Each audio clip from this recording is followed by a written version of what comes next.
So gagawa ko ng trial. Lalagyan natin ng ATF ang engine.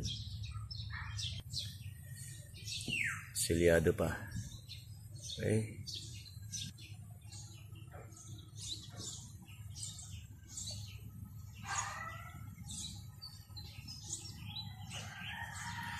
Okay, and then tatakbuhin natin to ng mga ilang kilometers prior change oil. Let's see. Siguro naglagay ako mga 1/4.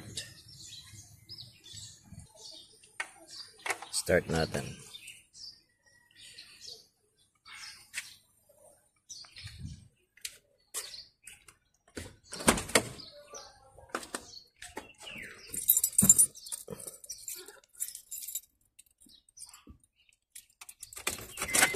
Start.